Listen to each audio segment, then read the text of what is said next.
என்னுடைய அன்பான வாழ்த்துக்கள். இந்த நாளிலும் கூட நாம் ரட்சிக்கப்பட்டு தேவனுடைய பிள்ளைகளாய் தேவனுடைய ஆவியை பெற்று உபதேச சட்டங்களையும் பெற்று ஐக்கியத்தையும் காத்துக்கொண்டு நாம் இப்படிப்பட்ட ஒரு கிறிஸ்தவ வாழ்க்கை வாழ்வதற்கு ஒரு முகாந்திரம், ஒரு நோக்கம் உண்டு. அது தேவனுடைய பரிபூர்ண சித்தம், புதிய ஏற்பாட்டு உபதேச சட்டம். அதை இந்த நாளில் நீங்கள் அறிந்து கொண்டு தெரிந்து கொண்டு அது உங்கள் வாழ்க்கையில் நிறைவேறும்படியாக அர்ப்பணித்திருப்பீர்கள் என்றால், நீங்கள் கடைசியில் ஒரு பாடல் பாடினீங்க, கர்த்தருடைய வருகையில், அதுதான் உங்களுடைய வாஞ்சை, கர்த்தருடைய வருகையில் காணப்படணும். பரிசுத்த பவுல் தான் ஊழியம் செய்த நாட்களில் அப்போஸ்தலர் பணியும், அவர் ஒருபோதும் சபையின் மேய்ப்பராக இல்லை. இத்தனை நிருபங்களை எழுதின அந்த பரிசுத்தவான் அவர் அப்போஸ்தலர் பணியை பரிபூர்ணமாக செய்து முடித்தார். மிஷனரி பணியை செய்திருக்கிறார். அநேக திருச்சபையிலே ஸ்தாபித்திருக்கிறார். உங்களுடைய ஊழிய அறிக்கையிலும் கூட இன்றைக்கு மதியம் நீங்கள்லாம் இப்படிப்பட்ட ஊழியங்களை செய்ய போகிறதுனால் எனக்குள்ளே உள்ளான சந்தோஷம். கிறிஸ்துக்கு சாட்சியாய் ஊழியம் செய்வோன்னு கூட பாடியிருக்கிறீங்க. அது வாழ்க்கையில் நிறைவேறணும். வாயின் வார்த்தையாக போய்விடக்கூடாது. உதட்டில் வார்த்தையும் உள்ளத்தில் வேறு என்னமும் கர்த்தர் தூரமாக இருந்து விடக்கூடாது. அதுக்கு ஏற்ற தகுதியும் கிருபையும் அபிஷேகம் ஆவியான நடத்தி தருவாராக. புதிய ஏற்பட்ட சபையினுடைய நோக்கம் என்னன்னு தெரிஞ்சிட்டோம்னா, அப்படி வருகை வெகு சீக்கிரம். அந்த வருகை பற்றி நீங்கள் நாள் கணித்து கொண்டிருக்க வேண்டாம்.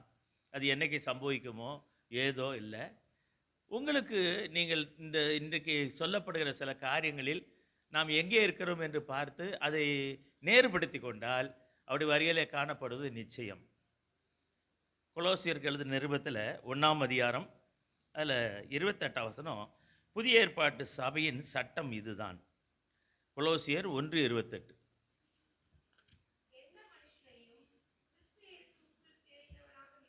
நிறுத்தும்படிக்கு அவரையே நாங்கள் அறிவித்து எந்த மனுஷனுக்கு புத்தி சொல்லி எல்லா ஞானத்தோடும் உபதேசம் பண்ணுகிறோம். சபையில் நாம் கூடி வருவதுடைய நோக்கம் ஐக்கிய ஆராதனை, தொழுகை என்பதாக இருந்தாலும் கூட, நீங்கள் உங்கள் தனிப்பட்ட வாழ்க்கையில், வீடுகளில், மற்ற ஜெபக்கூடங்களில், போகிற இடங்களில், வேலை ஸ்தலத்தில் தேவ சமூகத்தை அனுபவித்து கர்த்தரை ஆராதிக்கலாம், தொழுது கொள்ளலாம், ஜெபிக்கலாம். ஆனால் நாம் கூடி வருகிற சபையின் ஐக்கியத்தின் நோக்கம், கர்த்தருடைய நாளாகிய இன்று, இதனுடைய பிரதான நோக்கம், இங்கே ஒரு உபதேசம் கொடுக்கப்படுகிறது. என்ன உபதேசம்? கிறிஸ்து இயேசுவுக்குள் உங்களை தேறினவர்களாய் நிறுத்தும்படியாக. அது என்னன்னா, எந்த மனுஷனையும், வார்த்தை நல்லா கவனிச்சு பாருங்க, உங்களுக்குள்ளே எனக்குள்ளே அப்படிப்பட்ட எண்ணங்கள் இருக்கலாம். நாம் அப்படி வருகையில் போக முடியுமோ? நான் கிறிஸ்து நாளில் காணப்படுவேனா? எனக்கு இப்பொழுது சில தோல்விகளும் சில குறைவுகளும் காணப்படுகிறதே, இப்படியே இருக்கும் பட்சத்திலே நான் அப்படி வருகையில் எப்படி காணப்படுவேன்? இந்த கேள்வி மிக அவசியமானது, வரவேண்டியது தான். ஆனால் அதற்கான ஒரு தீர்வை ஆவியானவர் நமக்கு படிப்பித்து கொடுக்கிறார்.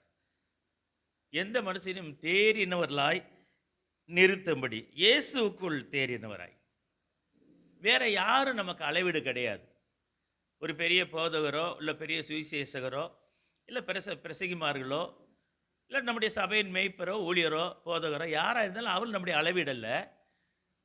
இயேசு ஆண்டவரே மார்க்கு சுவிசேஷத்தில் அவர் சொன்னதாக எழுதப்பட்டிருக்கிறது, எந்த சீசனும் குருவுக்கு மேற்பட்டவன் அல்ல, ஆனால் தேறியவன் எவனும் குருவை போலவே இருப்பான். இயேசு ஆண்டவரே சொன்னது. நாம் இயேசுவை ஆகிவிட முடியாது, ஆனால் இயேசுவை போல ஆகும்படி அழைக்கப்பட்டிருக்கிறோம். அதுதான் இங்கே தேறின அனுபவம். அவரே நாங்கள் அறிவிக்கிறோம், அவர் எந்த மனுஷனுக்கும் புத்தி சொல்லுகிறோம், ஞானத்தோடு உபதேசம் பண்ணுகிறோம். இது புதிய ஏற்பாடு. நீங்கள் பழைய ஏற்பாட்டில் இதை பற்றி படிக்கும்போது 33ஆம் அதிகாரம் வித்தியாசத்தை விளங்கி கொண்டா நீங்கள் எவ்வளோ மேன்மக்கள் என்பதை நினைத்து அவருக்கென்று வாழவும் அவருக்கென்று ஊழியம் செய்யவும் உங்கள் வாழ்க்கையிலே ஒரு அர்ப்பணம் காணப்படும். ஏசாயா தீர்க்கதரிசன புஸ்தகம் 33ஆம் அதிகாரத்தில் அது எழுதப்பட்டிருக்கிறது. ஏசாயா தீர்க்கதரிசன புஸ்தகம் 33ஆம் அதிகாரம், அந்த குறிப்பிட்ட வசனம் ஒரு சில வசனங்கள் எழுதப்பட்டிருக்கும். அவங்களுடைய பூரணம்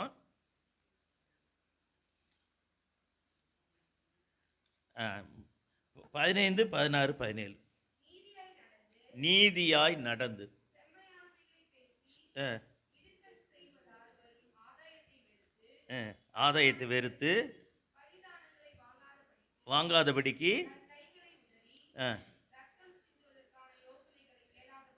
அஹ்,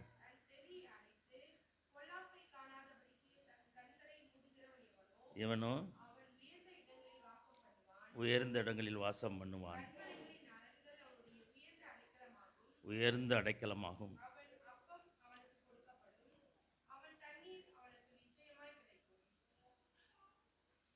அதான் கடைசி வசனம் 17, அதான் ரொம்ப முக்கியமானது.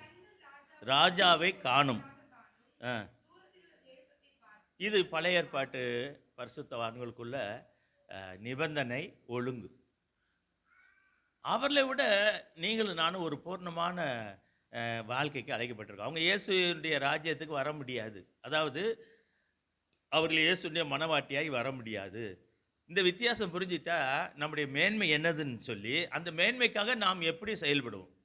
அநேக வருடங்களுக்கு முன்பாக நேற்று கூட கடந்த வாரம் முழுவதும் ஒரு வாரம் முழுவதும் ஒரு இடத்துல சுத்திகரிப்பு ஜெபம். அந்த சபையில் நிறைய தோல்வி பின்மாற்றம் அப்படிலாம் இருந்தது. அந்த போதகர் கேட்டுக்கொண்டார் ஒரு வாரம். அதனால் எனக்கு இதுக்கிடையில் நான் என்னுடைய சொந்த வேலை ஒரு நாள் எனக்கு வாய்ப்பு கிடைச்சது. நேற்று சனிக்கிழமை தான் சென்னைக்கு போய் வந்தது. அநேக நாளை மே மாதம் போனது என்னுடைய பேரப்பிள்ளைகளை பார்க்க. அதோட நேற்று தான் போய் பார்த்துட்டு நைட்டு 2 கட்ட நேரம் வந்து நல்ல சரியான மழை மாட்டிக்கிட்டேன். நாங்கள் குடும்பம் போயிருந்தால் காரில் போயிருப்போம், சீக்கிரம் வந்துருக்கலாம் நினச்ச நேரம். பஸ்ஸு கிடைக்கிறதும் அந்த மத்திய கைலாசில் வந்து ஏறி வர்றதுக்குள்ளே போதுன்னு ஆயிடுச்சு. அநேக மாதங்கள் ஆயிடுச்சு. அங்கே வேறு ஒரு காரணத்துக்காக தாமதம். ஏன்னா என்னுடைய மகளுடைய அப்படி சித்தியார் மகளும் பெங்களூரில் அவங்கெல்லாம் ஐடியில் இருக்காங்க. அந்த பிள்ளைகளும் வந்திருந்தாங்க. அவங்களுக்கான ஜெபத்துக்காக ஒரு குடும்ப ஜெபம் மாதிரி அங்கே ஏற்பாடு பண்ணப்பட்டிருந்தது. அது நேற்று. ஒரு வாரம் சபையில் நிறைய பேர் பின்மாற்றம் ஆகிட்டாங்க, ரகசிய வாழ்க்கைக்கு போயிட்டாங்க. குடிச்சிலேருந்து விடுதலை பெற்றவங்க குடிக்க போயிட்டாங்க, பாவ வாழ்க்கையில் போயிட்டாங்க.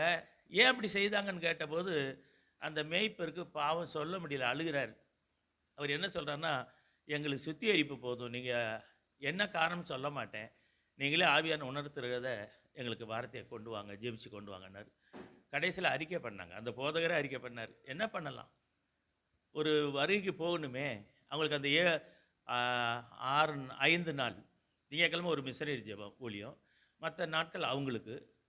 நேற்று என்னுடைய சொந்த வேலை, அதுவும் ஜெபந்தான்.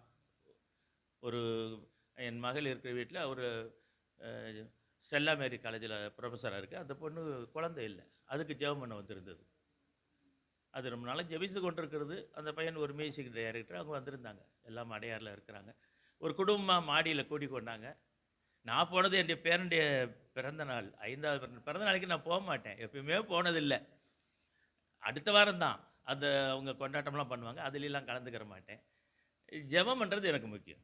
பிள்ளையை ஆசீர்வதிச்சுட்டு வரணுமே. நம்முடைய பேரன் எங்கே 6 மாதம் கழித்து போனால் நம்மளை ஞாபகம் வச்சுருப்பானான்னு பார்த்தேன், வந்து ஒட்டிக்கிட்டான். ஒரு ஆறுதல் இருந்தது. நம்முடைய வேலை இருக்குன்னு ஒரு 7 காரியங்கள் ஆவியான உணர்த்தி கொடுக்குறார். இந்த 7 காரியங்களில் நீங்களே உங்களை நிதானிச்சுக்கோங்க. நம்மை நாமே நிதானித்திருந்தால் நாம் நியாயம் தீர்க்கப்பட மாட்டோம். நியாய தீர்ப்பு இல்லைன்னா அப்போ வேற ஒன்று நடக்கணும், ஜட்ஜ்மெண்ட். அது என்ன? பிரதிபலன் பெறுகிற நாள். கிறிஸ்துவின் வருகைக்கு போகிறவங்க நியாய தீர்ப்புக்கு போக மாட்டோம், வெள்ளை சிங்காசனம் நியாய தீர்ப்பு ஜட்ஜ்மெண்ட்டுக்கு போக மாட்டோம். ஆனாலும் நமக்கு ஒரு பரீட்சையின் முடிவில் ஒரு பிரதிபலன் பரிசு கொடுக்கப்படும். அந்த பரிசு ஒலிம்பிக்கில் ஜெயிச்ச மாதிரி டயடம், போராடி வெற்றி பெற்றது. சென்னையில் போகும்போது அப்படியே பார்த்து கொண்டே போனேன். டயடம்னே ஒரு கடை பேரே போட்டுருக்கு, நகை கடை பேர். அது போராடி பெற்றுக்கொள்கிற நகை போல். இன்றைக்கி விலைவாசி அப்படியா இருக்குது, தங்க விலையெல்லாம் அப்படிலாம் இருக்குது. பிரியமானவர்களே, யோசிங்க. இந்த 7 காரியத்தை பற்றி சொல்கிறதுக்குன்னா இந்த சபைக்கு பவுல் போகவே இல்லை, கொலோசியர் சபைக்கு. இந்த ஏசாயாவில் படித்த காரியம், நீதியாய் நடந்து செம்மையானவிலை பேசி இடுக்கன் செய்தால் வரும் ஆதாயம். அப்படின்னா அடாவடி பண்ணி, ரவுடிசம் பண்ணி, கள்ளத்தனம் பண்ணி, கள்ளக்கணக்கு எழுதி, வரி கட்டாமல் சம்பாத்தியத்தை எடுக்கிறது, அடுத்தவங்களை அபகரிக்கிறது, அடுத்தவங்க நிலத்தை அபகரிக்கிறது, அடுத்தவங்களுடைய உரிமைகளை பறிக்கிறது, அதில் இன்னும் கூட பரிதானம் வாங்காதபடி லஞ்சம் வாங்காதது. இது எல்லாமே இன்றைக்கி இப்போ புதிய ஏற்பாட்டு சபையில் உள்ள காலத்தில் உலகத்திலையும் இருக்குது, தேவனுடைய பிள்ளைகள் மத்தியிலையும் இருக்குதே. தன் கையிலே ரத்தம் சிந்தாபடிக்கு யோசனை கேளாதபடிக்கு தன் செவியை அடைத்து கொண்டு கண்களை மூடுகிறவனுக்கு ஆகாரம் உண்டு, தண்ணி உண்டாம். மாத்திரமல்ல, உன் கண்கள் ராஜாவை மகிமை பொருந்தினவராய் காணும், அந்த தேசத்தை, தூரத்தில் இருக்க தேசத்தையும் பார்க்கும். பரம எருசலேமை பார்ப்பதாய் எபிரேயர் 11 எழுதப்பட்டிருக்கு. நான் உங்களுக்கு வசனம் நிறைய வாசிக்க முடியாது, இந்த 7 காரியம் யோசிக்க வேண்டியிருக்கு. ஆபிரகாம் பற்றி சொல்லியிருக்கு, தூர தேசத்தை கண்டு அதை அணைத்து கொண்டு தன் விசுவாச வாழ்க்கை, கூடார வாழ்க்கையில் ஓடினாராம். ஒரு சீமான். இன்னைக்கு சின்ன சின்ன சொத்து, படிப்பு, நம்முடைய அந்தஸ்துல சாய்ந்து கொள்றோம். தேவனுடைய பிள்ளையே, நாம் எவ்வளவு மதியினர் சொல்லியிருக்கு. அந்த பெரிய பணக்காரனை பார்த்து இயேசு சொன்னார், மதியனே, முட்டாள்ன்றாரு. இயேசு வாயத்திறந்து ஒருத்தனை முட்டாள்ட்டா, ஞானமே இல்லை, இயேசுவே இல்லாதவன் தான் முட்டாள். அப்படின்னா அந்த வார்த்தை நமக்கு வரக்கூடாதே. நாம் ரட்சிக்கப்பட்டிருக்கோம், அவருடைய இரத்தத்தினால கழுவப்பட்டிருக்கோம், அவருடைய அன்பின் ஆவியான நிறைவாக பெற்றிருக்கிறோம், அவருடைய சரீரமாய் சபையின் ஐக்கியத்துக்குள்ள வந்திருக்கு. எபேசியர் நிருபத்தில் எழுதப்பட்டிருக்கிறது 4ஆம் அதிகாரத்தில், கிறிஸ்துவின் நிறைவான வளர்ச்சிக்கு தக்க பூரண புருஷராய். பூரண புருஷர் யார்? அவர் தான், வேற ஒருவரும் பூரணர் கிடையாது. அவருடைய நிறைவுக்கு தக்க நான் ஆகும்படி. ஒரு இன்னைக்கு வந்திருக்காங்க புது தம்பதி, கல்யாணத்தப்ப பார்த்தது, இந்த ஒரு தடவை இந்த விசேஷத்தப்ப. அப்போ அந்த தம்பிக்கு அந்த பொண்ணு ஏற்ற துணையாக பாஸ்டருடைய சகோதரி மகள் கொடுக்கப்பட்டது. அந்த தம்பிக்கு இணையா மகள் வந்துருவானா? கிடையாது. மகளுக்கு இணையா தம்பி நடந்து கொள்வாரா? முடியாது. ஆனால் 2 பேரும் சமமாக வாழணும், அதுதான் பிரமாணம். இணையாக முடியாது, துணையாக இருக்கணும். நல்லா புரிஞ்சுக்கொள்ளுங்க. இயேசுக்கு இணையாக ஆக முடியாது, இயேசுக்கு துணையாக இருக்கலாம். அவர் புருஷன் என்றால் நாம் மனைவி, சபை. அதைத்தான் 5 வகை ஊழியம்: அப்போஸ்தலர்கள், தீர்க்கதரிசிகள், மேய்ப்பர்கள், போதகர்கள், சுவிசேஷகர்கள். இந்த மேய்ப்பரும் போதகரும் இணைந்து வரும். எண்ணிக்கையில் பார்த்தா 4 தான். வேத பாடமாக படித்தா 4 தான். நான் படிப்பிச்சு கொடுத்துருக்கேன் 1 வருஷமாக அந்த பாடத்தை ஒரு இடத்துல. அப்போ ஏன்னா ஒரு போதனுக்கு வேதத்தில் வாசிக்கிறோம், ஆசாரனுடைய உதடுகளில் வேதத்தை தேடுவார்களே. ஒரு போதகனாக இருக்கிறவன், நான் மேய்ப்பராக இருக்கணும்னு அவசியம் கிடையாது, எனக்கு சபை கிடையாது, சபைன்னு ஒரு மேய்ப்பு கிடையாது. ஆனால் சபையை மேய்ப்பராக இருக்கிற பாஸ்டர் முத்துராஜிட்ட போதனையை எதிர்பார்ப்போம், சபை எதிர்பார்க்கும். ஏன்னா ஆகாரம், அந்த சபையின் மேய்ப்பர் போதகர் இருக்கணும், போதகர் சமர்த்தனாக இருக்கணும். அப்போ அவர் தேவ சமூகத்தில் உட்காந்து உங்களுக்கு வாரத்தோறும் ஆகாரங்களை வாங்கி கொடுக்குறாரு. நாங்கள் சிறப்பு போதகராக வருகிறோம், நாங்கள் கொடுக்குற ஆகாரம் வேற. அப்படின்னா இன்னைக்கு உபதேசம் சார்ந்த ஒரு காரியம். இந்த கொலோசி சபைக்கு பவுல் போகவே இல்லை, இதை எப்பாப்பிரா அப்படின்ற ஒரு ஊழியக்காரன் நடத்தி கொண்டிருக்காரு. அந்த புஸ்தகத்துடைய துவக்கத்தில் கொலோசியில் 1 படித்தா இருக்கும். பழைய ஏற்பாட்டில் இவ்வளவு நம்மளை விட மேலான விசுவாச ஓட்டம், பாடுகளின் ஓட்டம். யோசேப்பின் வாழ்க்கையை பாருங்க, நீதிக்காக போராடின, பரிசுத்தத்துக்காக போராடின, அந்த அளவுக்கு நம்ம கண்ணில் கூட பாவம் செய்ய மாட்டேன். யோபை படித்து பாருங்க. ஆபிரகாம் காலத்தில் இருந்த பற்றி, என் கண்களோடு உடன்படிக்கை பண்ணிட்டு நான் ஒரு பெண்ணின் நினைவாய் இருப்பது எப்படி? என்ன பிரதிஷ்டை, என்ன பரிசுத்தம்!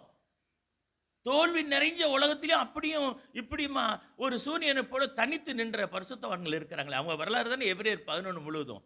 ஆனால் இவர்கள் எல்லோரும் இவையெல்லாம் செய்திருந்தும் நாம் அடைய போகிற மகிமை அவங்க அடையலையாம். நீங்கள் அதை உணருங்க, கம்பேரிட்டிவை பாருங்கள். இப்போ உதாரணத்துக்கு ஒரு காரியம் சொல்கிறது. இப்போ நேற்று அதான் நான் போன இடத்துல என்னுடைய சகலர், என்னுடைய மனைவியுடைய தங்கச்சி வீட்டுக்கார், அவர் ஸ்கூலில் பிரின்ஸ்பாலாக இருந்தவர் காரைக்காலில். அவர் ரிட்டையர்ட் ஆகிட்டார், வந்திருந்தார். ரொம்ப பேசி கொண்டு இருந்தார் ஸ்கூல் காரியங்களை. என்னுடைய மினிஸ்டர் கேட்டார், அவர் கத்தோலிக்க திருச்சபையில் கமிட்டியில் மெம்பர், அவர் அந்த காரைக்காலில் பெரிய ஆள், சென்ட் மேரி ஸ்கூலில் அவர் பிரின்ஸ்பாலாக இருந்தவர். அவர் கேட்டார், ரிட்டையர்ட் ஆகிட்டிங்களா, எப்படிங்க தம்பி இருக்கீங்கன்னா, இப்படின்னாரு. அப்போ சொல்லி கொண்டிருக்கும் போது தான் அவர் சொன்னார், நாங்கள் படித்த காலத்தில் இப்போ சிபிஎஸ்சி வந்துருச்சு, அப்புறம் வேறு என்னமோ சிஇயா என்னமோ ஒரு படிப்பெல்லாம் வந்திருக்கான், என்னென்னமோ வந்திருக்குன்னு அவர் சொன்னார். அவர் அந்த எஜுகேஷன் டிபார்ட்மெண்ட்டில் இருந்தவர், எம்எஸ்சி பிஎட் படித்தவர். நமக்கு தெரியல, நம்ம லைனே பேங்க் லைன், அதுக்கு தெரியாது. அப்புறம் சரியான்னு கேட்டுக்கொண்டே இருந்தேன். அப்போ படித்த போது இருந்த ஸ்டாண்டர்ட் இப்போ இல்லை. சில காரியங்களை சொல்லி கொண்டு வந்தார். பேரனை சில பாடல்களை பாட சொல்கிறான். அவன் இங்கிலீஷ் பாட்டு தான் பாடுறான், தமிழே பாட தெரியல. அவன் படிக்கிற ஸ்கூலு அது அடையார் ஸ்கூல், அது அப்படி தான் இருக்கும், செயின்ட் மைக்கேல் ஸ்கூலில். இன்டர்நேஷனல் ஸ்கூலில் அப்படி தான் சொல்லிக் கொடுப்பாங்க. அந்த பையன் அப்படி தான் பேசி கொண்டிருந்தான். அப்போ அவர் கேட்குறாரு, அவன் பதில் சொல்லிட்டு இருந்தான். அப்போ கேட்டேன், இப்போ அவன் ஸ்டாண்டர்ட் எப்படிங்க, நீங்கள் ஒரு டீச்சராக இருந்திருக்கீங்க? ஐயோ, இப்போ உள்ள பிள்ளைகள் வேறு விதம். ஆனால் ஒரு காரியம், அவங்களுடைய தகப்பனார் 4வது வகுப்பு தான் படித்தாராம். ஆனால் இவருக்கு இங்கிலீஷில் எப்படி பேசின ஒரு மோட்டிவ் வந்ததுன்னா அவங்க அப்பாவை பார்த்தான். 4வது வகுப்பு படித்தவங்க ஒரு 70 வருஷம் 70 வருஷம்னால ஸ்போக்கன் இங்கிலீஷில் அவ்வளவு கிராமட்டிக்கலாக பேசுவாங்களாம். இப்போ உள்ள பிள்ளைக்கு பிஜியே முடிச்சிடுறது இங்கிலீஷில் 4 வார்த்தை பேச தெரியலன்னாரு. யதார்த்தத்தை புரிஞ்சுக்கோங்க.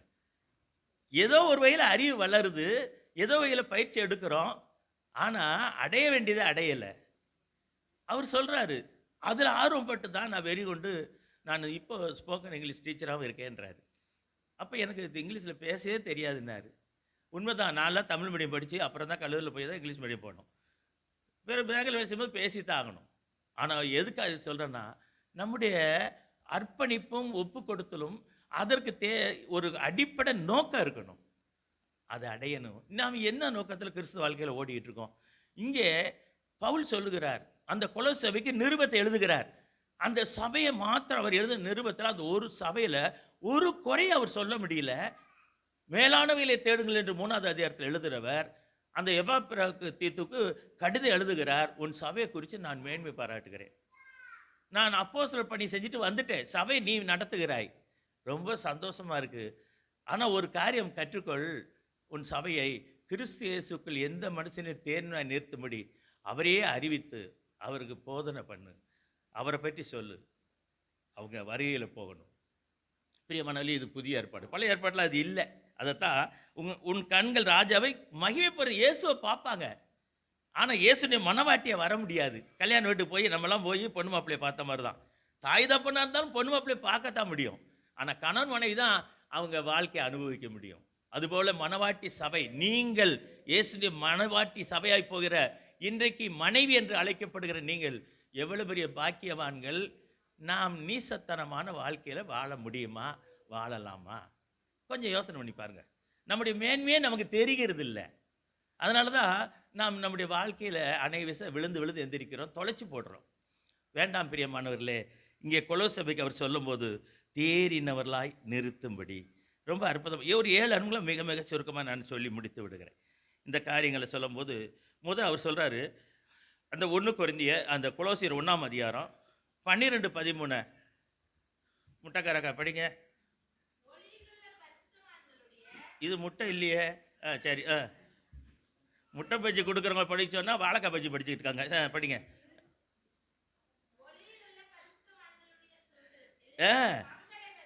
முட்டை தேடிட்டு இருக்காப்ல.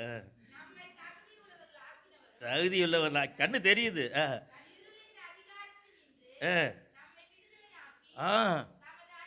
குமாரனுடைய ராஜ்யத்துக்கு உட்படுத்தினருமாகிய பிதாவாய் தேவனை எதுக்கு நீங்க நன்றி சொல்றீங்க? தேவ சமூகத்துக்கு வந்து அவர் நன்றி நன்றின்னு உங்க பாச கத்திட்டு நன்றி சொல்லுங்க. என்னென்ன காரியமோ சொல்லியிருந்தாரு. மெயினான தலைப்பு என்ன? தேவனுடைய சபையில் நீங்க இருக்கீங்கன்னா ஏதோ உங்க மெம்பர் கார்டு கொடுத்தா நீங்க சந்தா கட்டி காணிக்க போட்டதுனால இல்லை. கிறிஸ்துவின் சரீரமாய் சபையில உங்களை ஒரு உறுப்பா உங்களை ஆக்கும்படி பிதா தம்முடைய அன்பின் குமாரனுடைய ராஜ்யத்துக்கு அவருடைய இரத்தத்தினாலேயே கழுவப்பட்டு அவரையே நம்ம கொடுத்திருக்கிறார். ரோமர் 8:32 படிக்கும், சொந்த குமாரன் பெறாமல் அவரையே கொடுத்தவர். மற்றது கொடுக்க மாட்டாரா? பிரியாணி தர மாட்டாரா? அப்படியே லெக் பீஸை தேடிக்கிட்டு கிடைக்கும், கவலைப்படக்கூடாது.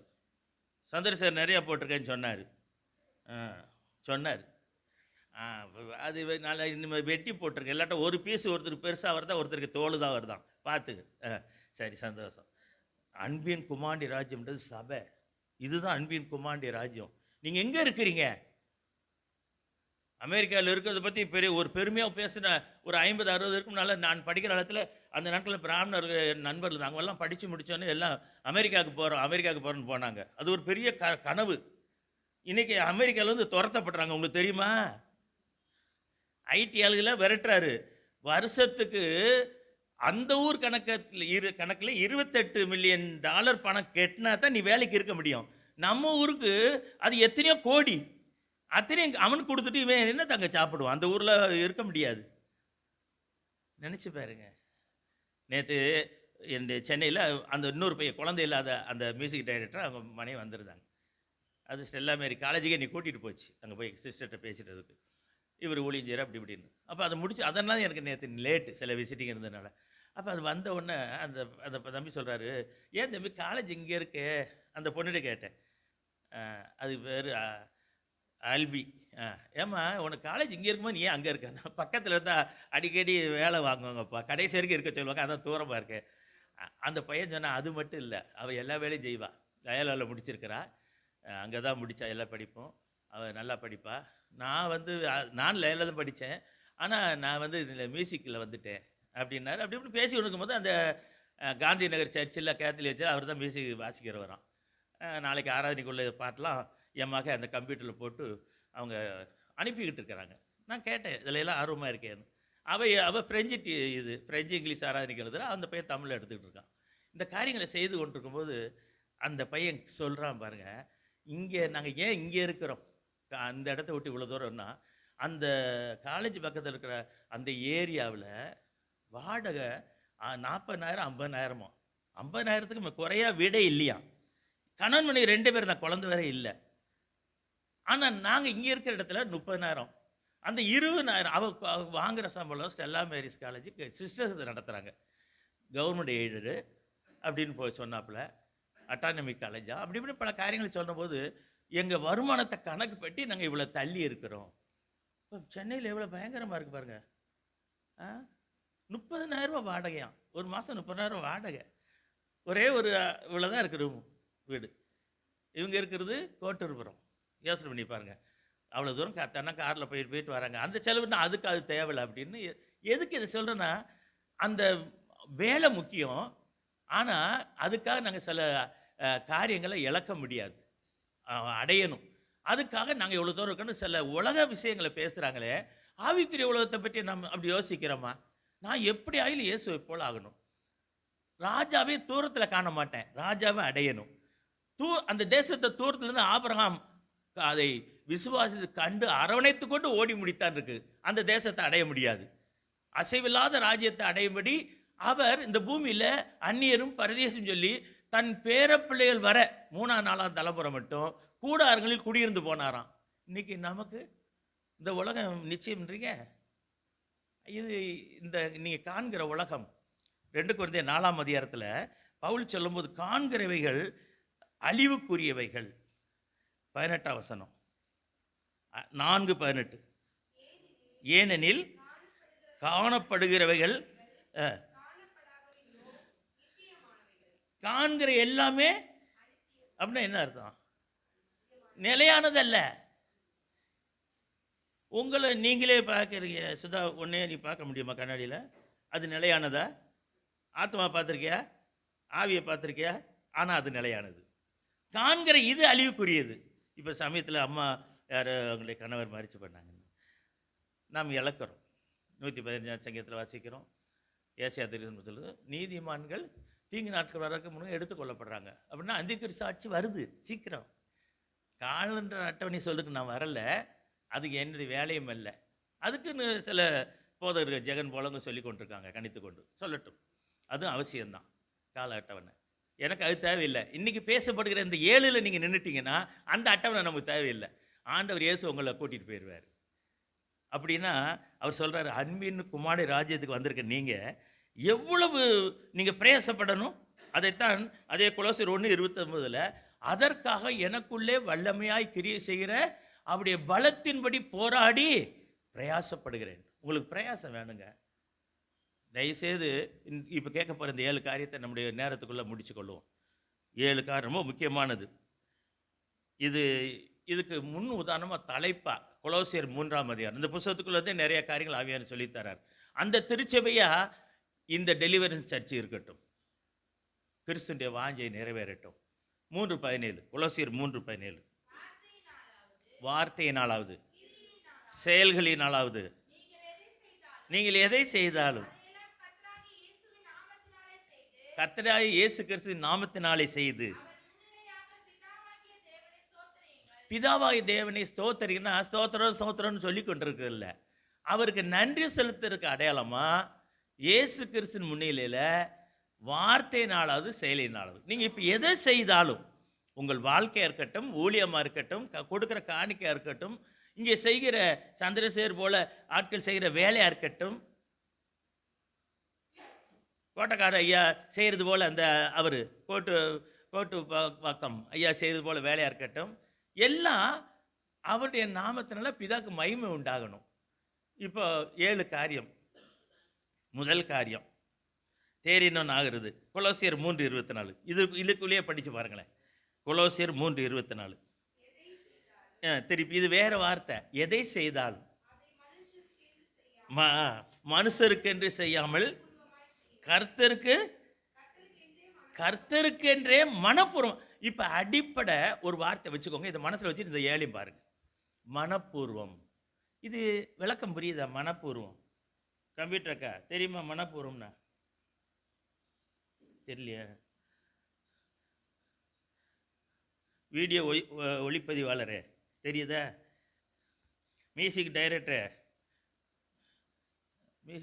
அவர் யார்? ஒல்லியா ஒருத்தர் இருப்பார். அவர் என்ன பாடுவார்? அனிருத்து இருக்கா? தெரியுமா ஐயா? அவர் அனிருத்தருமா இருக்காரு இல்லையா? தெரியலையா? மனப்பூர்வம் என்ன சுதா? மனசோட சொல்றது மனப்பூர்வமா? இது நல்ல கதையில விளக்கமா சொல்லணும், சரியா சொல்லணும். அப்பதான் எல்லாருக்கும் புரியும். கொடுக்கறத இருதயத்திலிருந்து மனப்பூர்வமா. ஓஹோ. ஓ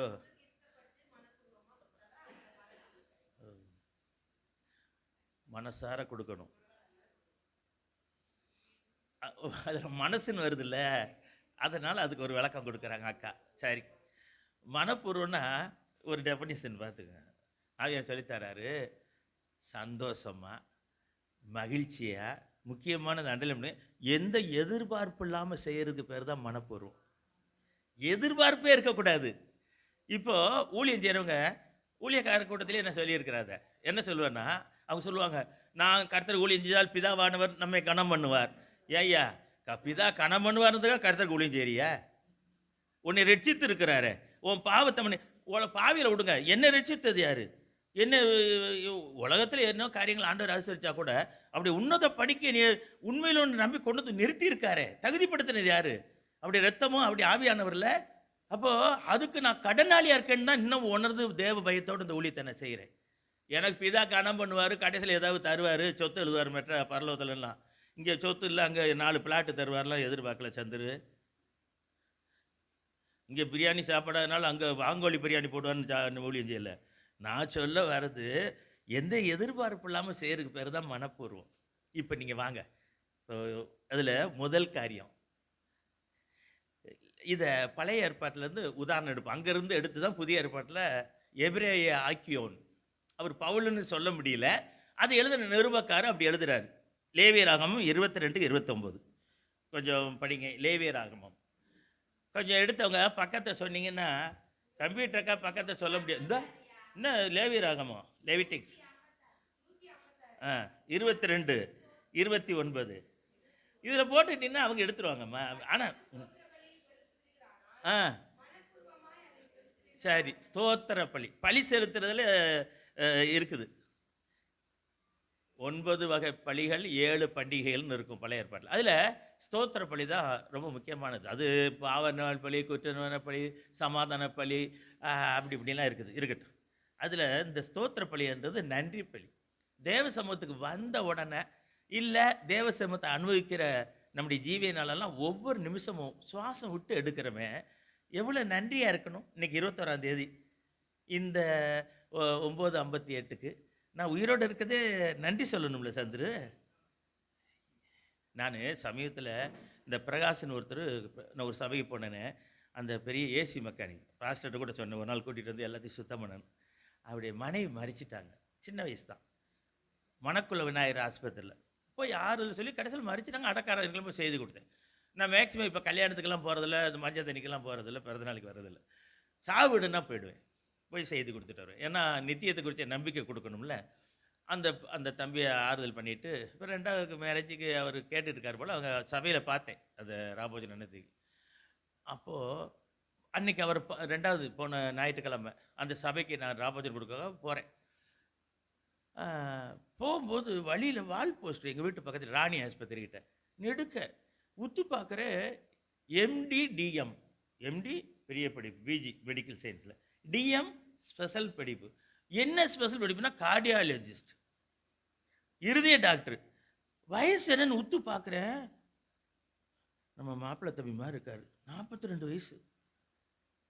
அதிர்ச்சியா இருந்தது. மணக்குள விநாயகர்ல டாக்டராவும், புரொஃபஸராவும் இருக்காராம். 42 மனைவி எம்டி, டிஎம். அவங்க வேற ஏதோ ஒரு டிபார்ட்மெண்ட்ல அவங்க அதுல டிஎம். கணவன் மனைவி. குழந்தை இருக்கான்னு இல்ல. அதுல வருந்தும் மனைவி பேர் மட்டும் எழுதியிருக்கு. அவங்க அப்பா, அம்மா பேர் எழுதி. அந்த வால் பாஸ்டர் பார்த்தோன்னே அது யாரு? இருதயத்துக்கு டாக்டர்.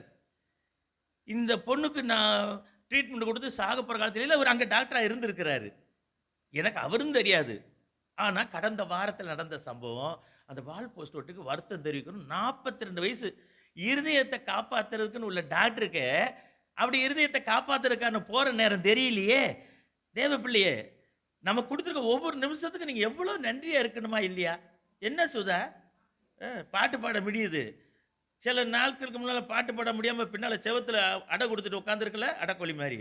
அங்கிட்டு போய் சாஞ்சி பேச முடியல தொண்டையை பிடிக்குன்னு உட்காந்துருக்கு இல்லையா? இருந்ததா? தொண்டை திறந்துருச்சா? எதை பார்த்தோன்ன? முட்டை பஜ்ஜை பார்த்தோன்ன. அப்புறம் என்ன?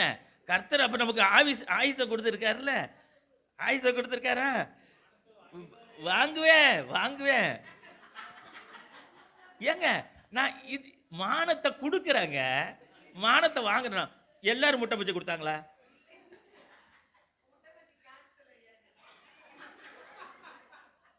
இப்படி வெறுத்துடக்கூடாது சுதா. எனக்கு கேன்சல் பண்ணிக்கோ, எனக்கு கேன்சல் பண்ணிடு. அடுத்த தடவை ஊழியத்துக்கு போறவங்களுக்கு தாராளமாக செய்யுங்க. நான் இன்னும் சொல்றேன், அதுதான் பின்பகுதியில் வரப்போகுது பாருங்க. ஊழியம் செய்யறதுல 2 பகுதி இருக்கு. ஒன்று செய்ய